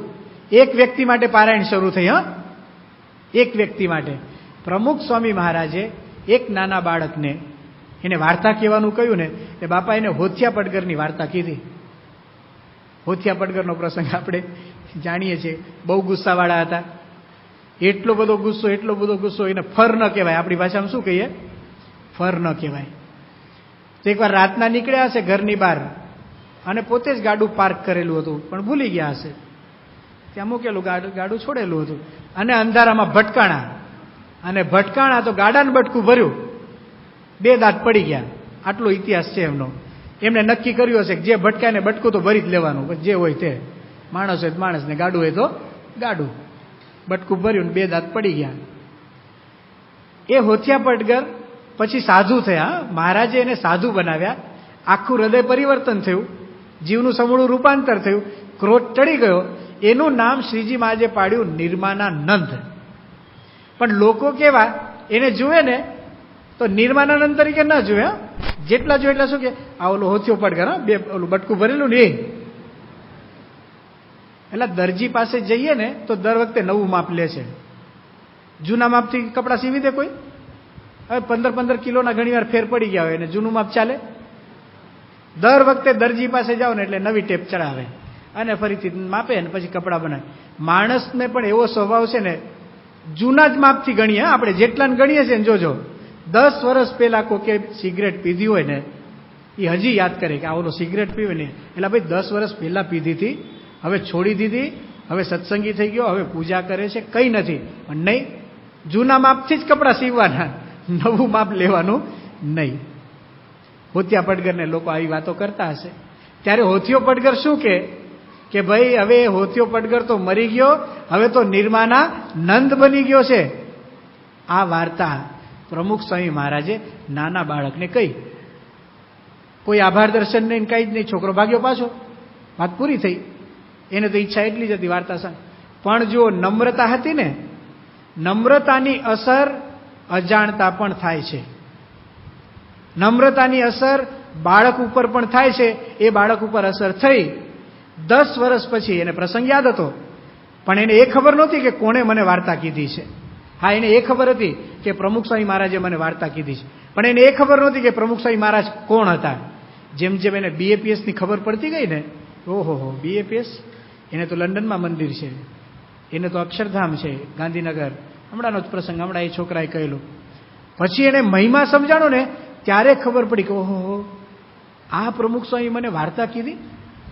એ નમ્રતાની અસર. એ જ બાળક મોટો થઈને બાપા પાસે આવ્યો અને બાપાને આ વાત એમણે કરી. બાપાને કંઈ જ નહીં, એની ઉપર પાછી વાત નહીં. જોયું આપણી નિર્માનિતા કેવી? બાકી તને કોણ વાર્તા કે? આવું નહીં, કશું જ નહીં, શાંતિથી પતી ગયો. સામાન્ય પ્રસંગ છે ને. આપણા જીવનનો તપાસ કરીએ. ગ્રહસ્થ છીએ ઘણા બધા, આમાં લગભગ બધા આપણે ગ્રહસ્થો છીએ, મોટી ઉંમરના બેઠા છે.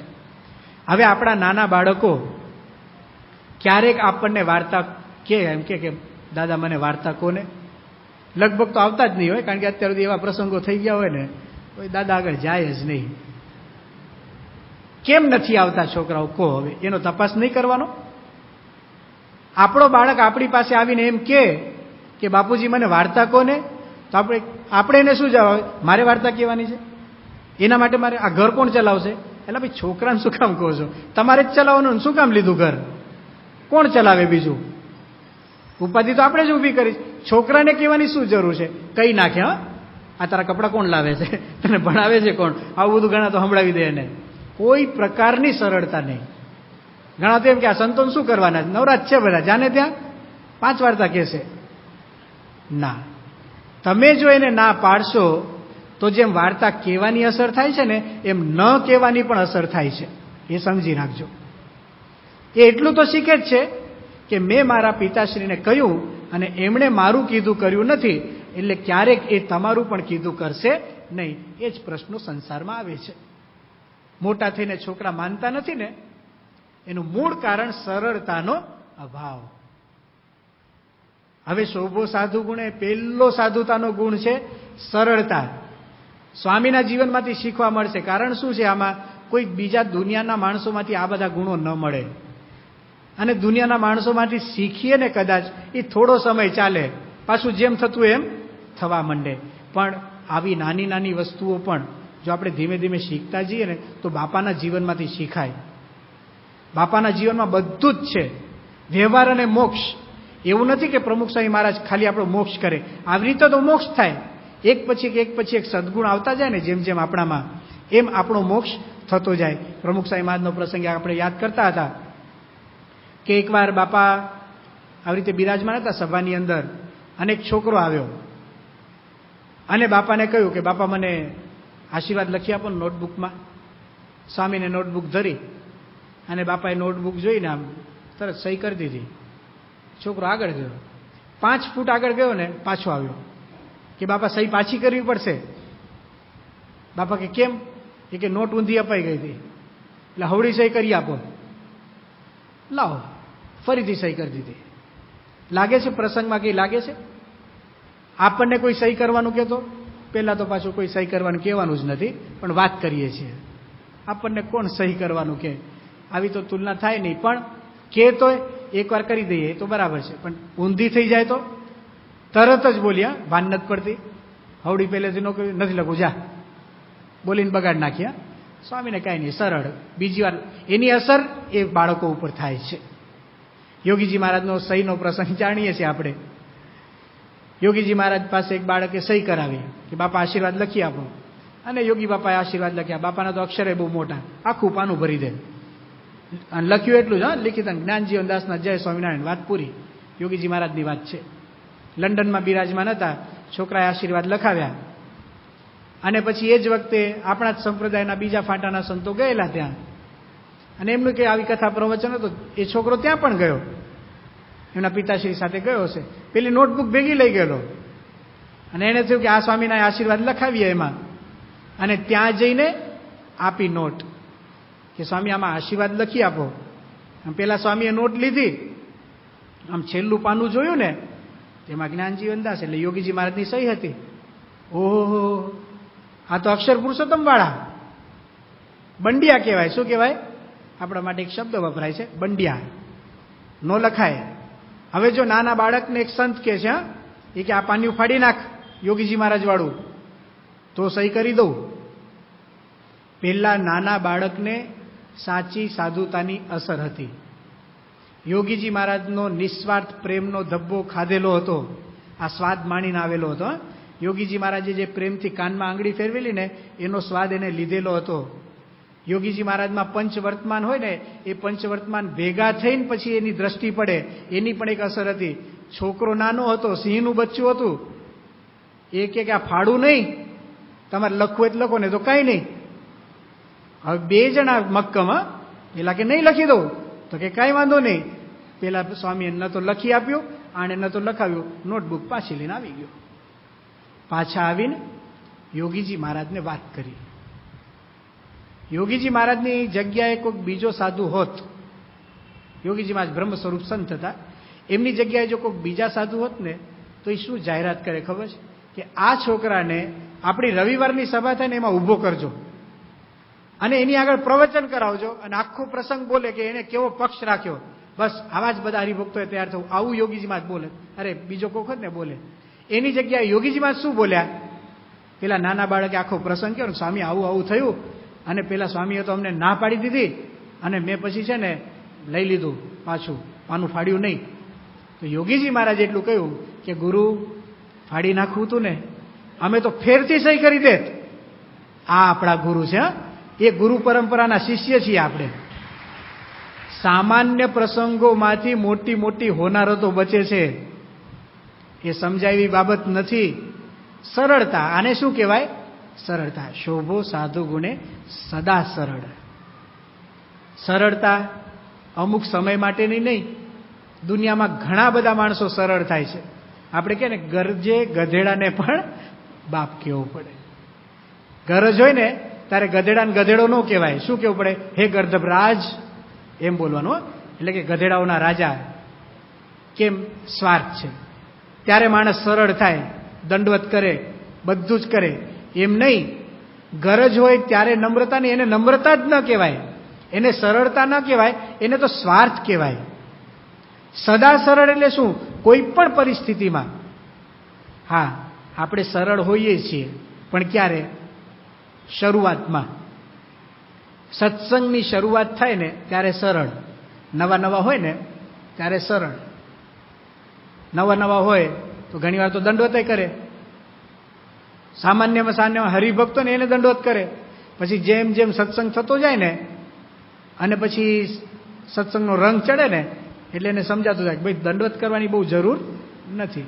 એટલે દંડવતમાંથી પંચાંગ પ્રણામ ઉપાડે. ડૉક્ટર સાહેબ પંચાંગ પ્રણામ કરાવે છે ને એટલેથી પતાવે.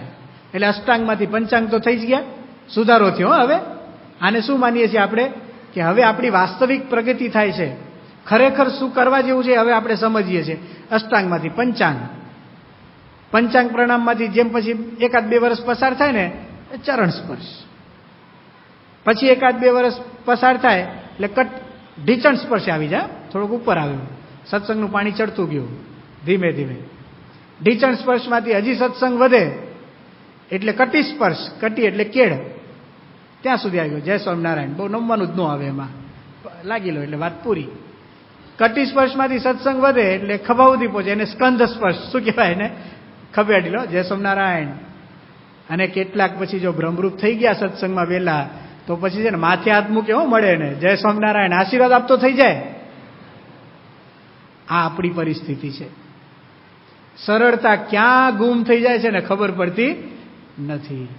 પ્રમુખ સ્વામી મહારાજ સદા સરળ.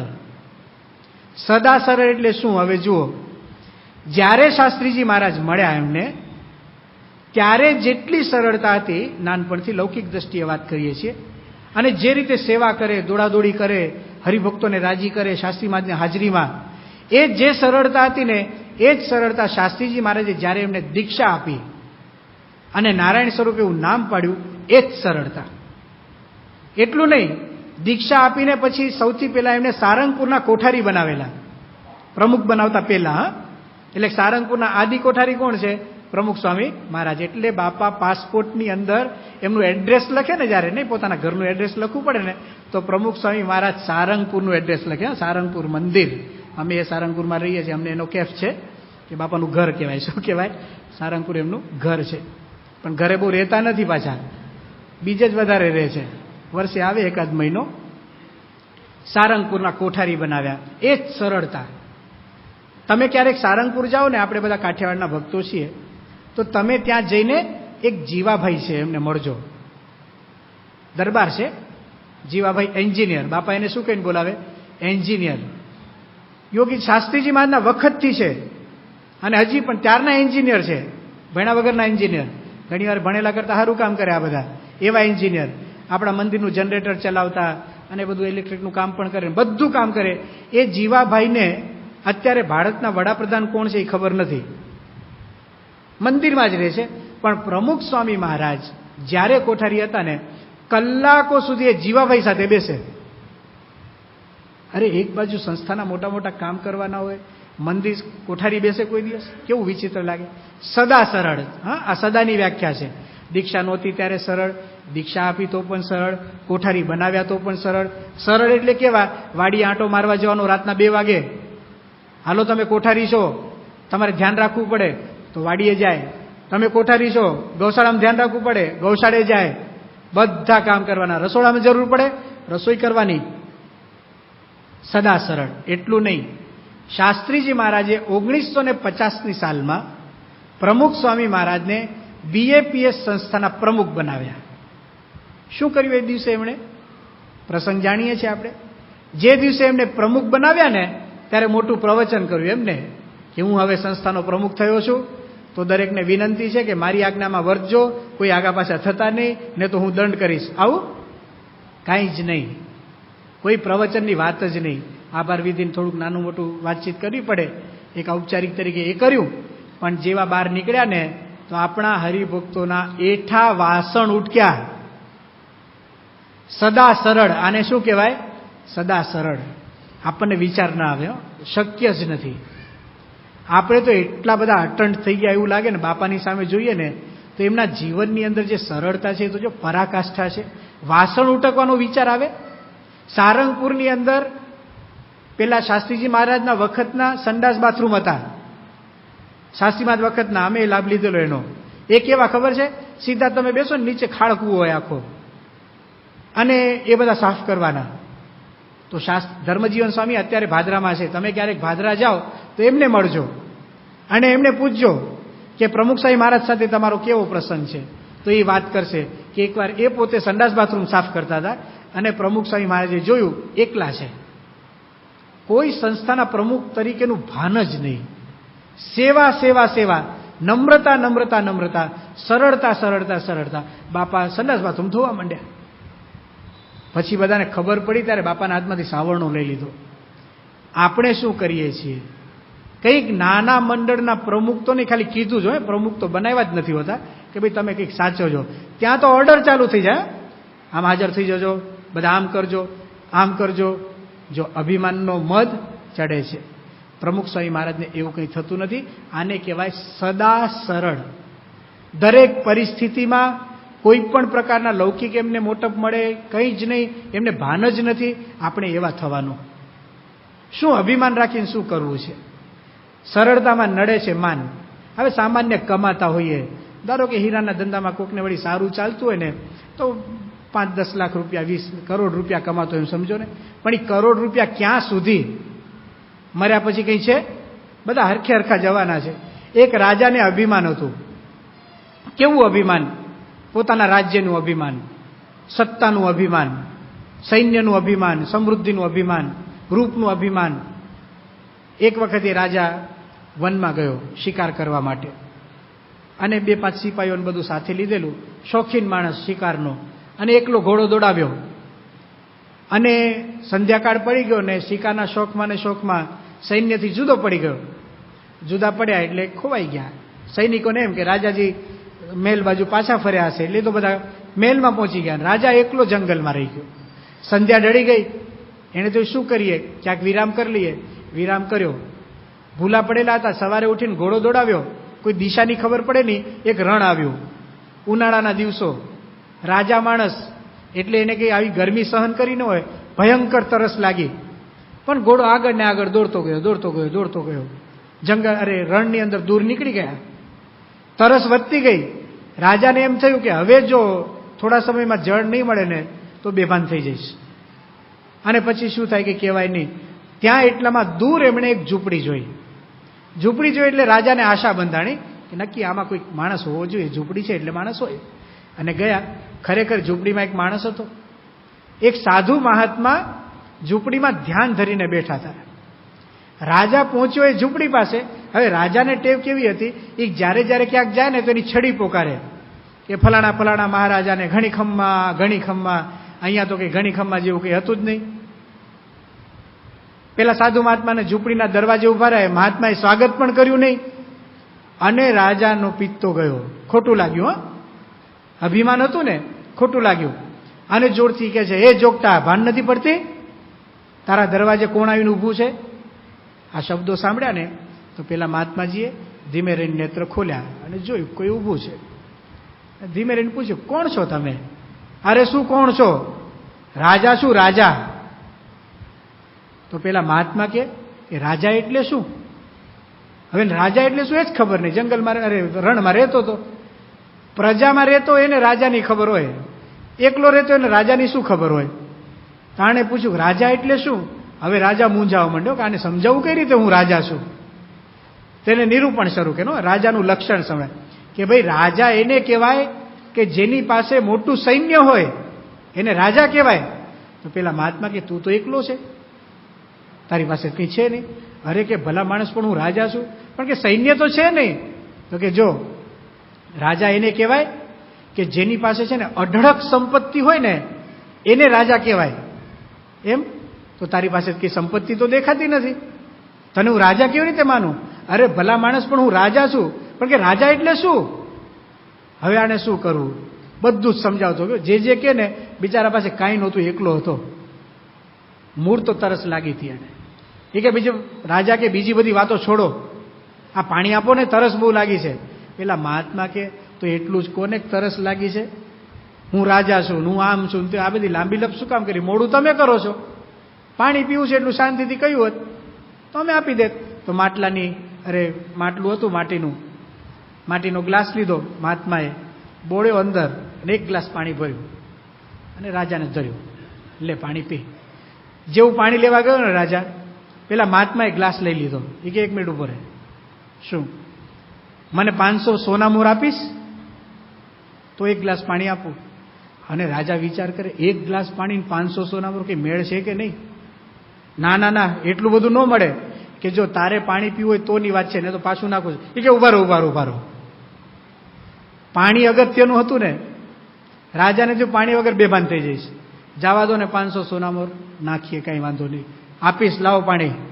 કે સારું, લે, ધર્યો. અને જ્યાં રાજા પાણીનો ગ્લાસ લેવા ગયો ને, મહાત્માએ ગ્લાસ પાછો લઈ લીધો. રાજાને જો કે આ શું છે? મહાત્મા છે, કોણ છે? આરો દેખાય સાધુ જેવો. કે શું છે? કે 500 સોનામોરથી શું થાય? હવે એક કામ કરે, 5000 સોનામોર આપી દે, બસ, બહુ નહીં, ખાલી 1 મીંડું ચડાવ્યું. ના થાય, એટલું બધું ન અપાય. તો કે નાખું છું પાછું, તને તરસ લાગી છે, માટલી એક જ છે, એટલું યાદ રાખજે. પાછો આખા રણમાં 1 માટલી છે ને, મારી આગળ છે, જોતું હોય તો આપણને કાંઈ નહીં. કે ચાલો આપ્યા, કઈ વાંધો નહીં, 1 ગ્લાસ પાણીનો ભાવ ચાલે છે. પાણીનો ગ્લાસ ધર્યો. રાજા જ્યાં લેવા ગયા ને, પાછું ખેંચી લીધો ને. હવે રાજા મૂંઝાણો કે આ શું માગશે હવે?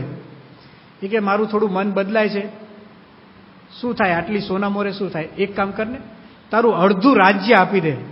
ઓહો હો, આ કઈ મહાત્મા છે કે કોણ છે? આ સાધુના વેશમાં રાક્ષસ. ના ના, એટલું તો અપાય જ નહીં. જો રાજા, તને તરસ લાગી છે? તો કે હા. તારે પાણી પીવું છે? તો કે હા. આખા રણમાં 1 જ માટલી છે, પાછું નાખું છે. ઉભા. જીવવું અગત્યનું છે. મરી ગયા તો રાજ્ય શું કામમાં આવશે? જવા દો ને, જોગતાને આપીએ. મનમાં તો કુભાવ, પણ કે હાલો આપ્યું, પાણી લાવો જલ્દી. કે સારું, લે. જ્યાં રાજા લેવા ગયો ને, મહાત્માએ પાછો લીધો ગ્લાસ. અને શું કે છે? હવે બહુ નથી જોતું, તારે અડધું રાખીને શું કરવું છે? આખું રાજ્ય આપી દે ને, 1 ગ્લાસ પાણી. રાજાએ પગ પછાડ્યો, આ તો નહીં જ બને.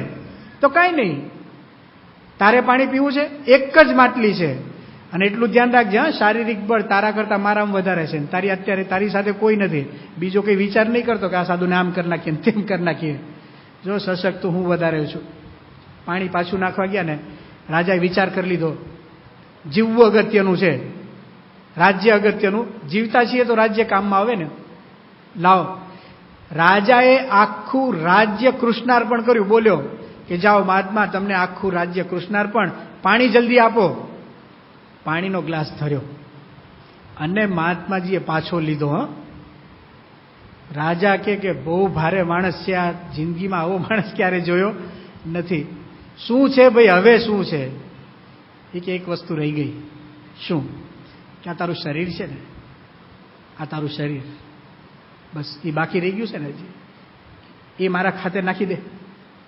1 ગ્લાસ પાણી આપી દો. 1 ગ્લાસ પાણીમાં આ બધું ગયું. હવે રાજાએ વિચાર કર્યો શું કરવું. હવે શરીરનો સંકલ્પ જ કરવાનો છે ને, ક્યાં વાંધો છે? અંતે તો આપણું જ છે ને. ગમે તેમ સમજી રાજાએ નક્કી કર્યું, જાઓ આ શરીરે તમને આપ્યું, પાણી જલ્દી લાવો. અને પછી મહાત્માએ ગ્લાસ ધર્યો. રાજા લેવા ગયો ને, પાછો લીધો. ઉભો રે. તને અભિમાન હતું ને, હું રાજા છું, મારી પાસે સંપત્તિ છે, સમૃદ્ધિ છે, સૈન્ય છે, આમ છે ને તેમ છે, બધું બોલતો હતો ને. જ્યારે તને અભિમાન આવે ને, ત્યારે યાદ કરજે કે મારા રાજ્યની કિંમત 1 પાણીના ગ્લાસ જેટલી નથી. કેટલી? 1 પાણીના ગ્લાસ જેટલી. એક સાધુએ 1 ગ્લાસમાં આખું રાજ્ય ખરીદી લીધું છે. યાદ કરજે. લે, પાણી પી લે. શું કહે છે? આ પાણી પી લે. અને જે દિવસે અભિમાન આવે ત્યારે યાદ કરજે, હું તને પાછું આપું છું. હવે મહાત્મા શું કહે છે? તારું રાજ્ય તું પાછું લઈ જા, પણ અભિમાન આવે ને ત્યારે યાદ કરજે કે આ મારું જે રાજ્ય છે ને, એ મને કોણે પાછું આપેલું છે? પેલો રણમાં બેઠેલો મહાત્મા હતો ને, એણે. આપણી પાસે 5 રૂમનું ઘર હોય, ફેક્ટરી ચાલતી હોય, 2-4 કારખાના હાલતા હોય, 20-25 ઘંટી હાલતી હોય. આપણી ભાષામાં બોલીએ ને તો શું ચાલતું હોય? ઘંટી ચાલતી, એમ્બ્રોડરીનું ચાલતું હોય, કંઈક લૂમ્સ ચાલતા હોય. એનાથી વધારે ખરું? એની કિંમત કેટલી? 1 ગ્લાસ પાણી. કેટલી? જ્યારે ટાણું આવે ને ત્યારે આ બધી ખબર પડશે. એટલાના અભિમાનની અંદર આપણે સત્સંગ ભૂલીએ છીએ અને પછી સાચી શોભા રહેતી નથી. જગતમાં તણાઈ જઈએ, ખરડાઈ જઈએ, જેવા તેવા થઈ જઈએ. આપણી જે શોભા છે ને એ જતી રહે છે. એની સામે તમે બાપા જુઓ, આટલી મોટી સંસ્થાના ધણી છે, એક રાજા જેવા જ છે ને, પણ એમને કોઈ અભિમાન કશું જ નહીં. સદા સરળ. સાધુતાનો પહેલો ગુણ છે સદા સરળતા. શોભો સાધુ ગુણે સદા સરળ ને. બાપાનો બીજો એક ગુણ, જગતે અનાસક્ત છો. અનાસક્તિ, જે કંઈ બગાડે છે ને એ આસક્તિ છે. જે કંઈ પ્રશ્ન મૂળ છે ને એ આસક્તિ છે. આપણને કંઈક ખાવામાં આસક્તિ એટલે ઘરમાં ખાવાના ઝઘડા. આપણને કંઈક રૂપમાં આસક્તિ અને સંસારમાં ઝઘડા. જો મૂળમાં આસક્તિ જોવા મળશે. પ્રમુખ સ્વામી મહારાજને જગતમાં કોઈ જ આસક્તિ નથી. સ્વામી બાપા મર્સિડીઝ કારમાં ફરે, પણ એમને આસક્તિ નથી.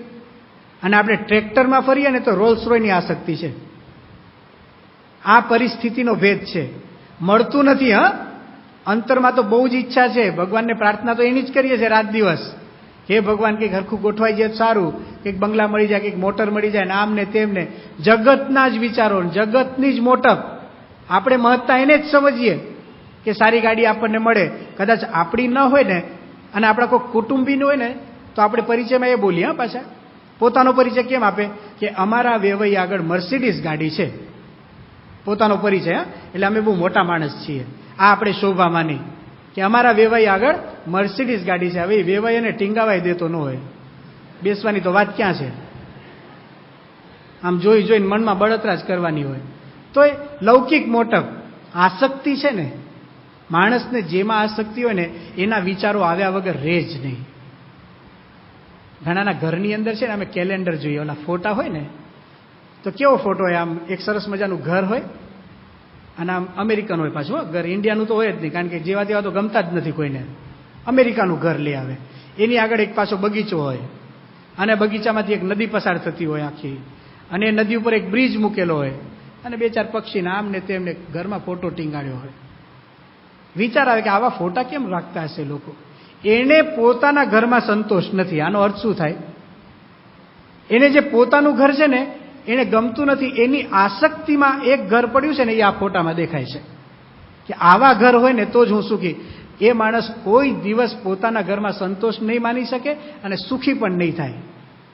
આસક્તિ. આને શું કહેવાય? આસક્તિ. પ્રમુખ સ્વામી મહારાજના જીવનમાં તપાસ કરો, ખબર જ નથી એમને એ કઈ ગાડીમાં બેસે છે ખબર નથી. હમણાં પ્રસંગ બન્યો, પ્રમુખ સ્વામી મહારાજ સારંગપુરમાં બિરાજમાન હતા અને બધા નાના નાના સંતો બાપા જ્યારે જમે ને ત્યારે કાર્યક્રમ કરે, જે ભણતા હોય એની રજૂઆત કરે. એવો કાર્યક્રમ ચાલતો, તેમાં એક સંત પ્રવચન કરતા હતા. વેદ સ્મરણ સ્વામી એમનું નામ છે, આપણી સુરત બાજુના જ છે, તિથલ બાજુના. અને એમણે અચાનક પ્રમુખ સ્વામી મહારાજને એક પ્રશ્ન પૂછ્યો કે બાપા તમે કઈ કંપનીની કાર વાપરો છો એ ખબર છે? એટલે સ્વામી વિચારમાં પડી ગયા. તો સ્વામી કે બધા વાત કરતા હતા, બાપાને મર્સિડીઝ બોલતા નથી આવડતું, કે આમ અલગ ઉચ્ચાર કરે છે થોડો. સ્વામી કે બધા મર્સિડીઝ કંઈક બોલતા હતા ખરા. હકીકતમાં સ્વામી અત્યારે જે ગાડી વાપરે છે ને મર્સિડીઝ છે જ નહીં. ગાડી બદલાઈ ગઈ છે, કારણ કે બાપાને હવે ઉંમર થઈ ગઈ ને તો સ્વામીના ઢીંચણ હવે ખલાસ થઈ ગયા. કેળનો પ્રશ્ન થયો એટલે બાપા છે ને માંડ માંડ ઊભા કરવા પડે છે. આપણે જોઈએ વ્હીલચેરમાં હવે આવી ગયું છે. બાપા ચાલી પણ નથી શકતા. આપ સૌની જાણ માટે આખા દિવસમાં પ્રમુખ સ્વામી મહારાજ ફક્ત 4 મિનિટ ચાલી શકે છે. કેટલું? 4 મિનિટ. બપોરે સુવા જાય ને ત્યારે આમ આજુબાજુ ઢોલિયાની આજુબાજુ 4 મિનિટ સુધી ચાલે અને પછી એમને બેસી જવું પડે. આ એમની પરિસ્થિતિ છે. એટલે પ્રમુખ સ્વામી મહારાજ માટે અત્યારે નવી ગાડી આવી છે, વોલ્વો કંપનીની. બાપાને ખબર જ નથી.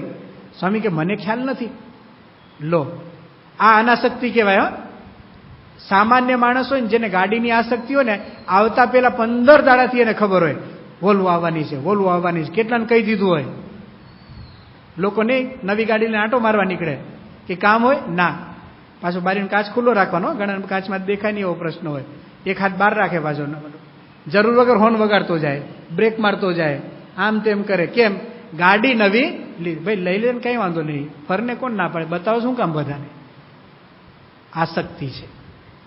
જ્યાં સુધી આપણને જગતના વિષયોમાં આસક્તિ હશે પ્રશ્નો ચાલુ જ રહેશે.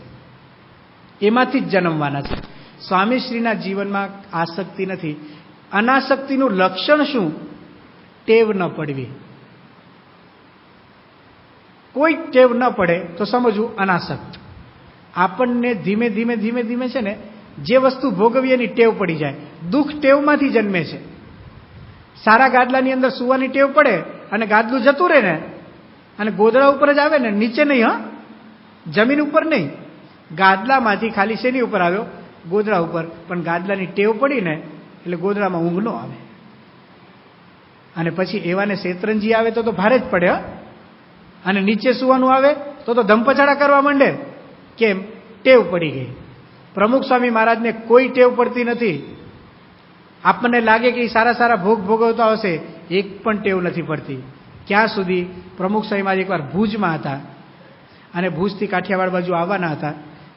સ્વામીશ્રીએ રસ્તો પસંદ કર્યો સુરેન્દ્રનગર વાળો, અને બાપા કે સુરેન્દ્રનગર હું આવવાનો છું. એ વખતે સુરેન્દ્રનગરમાં આપણા હરિબાપલા કે ને, હરિપ્રકાશ સ્વામી, ઘણા બધાએ દર્શન કર્યા છે, જૂના હરિભક્તો. ભાલના ભગવાન કહેવાય, ભાલના ભગવાન. ધામમાં ગયા પોતે. હરિપ્રકાશ સ્વામી સુરતમાં સુરેન્દ્રનગરમાં બિરાજમાન હતા.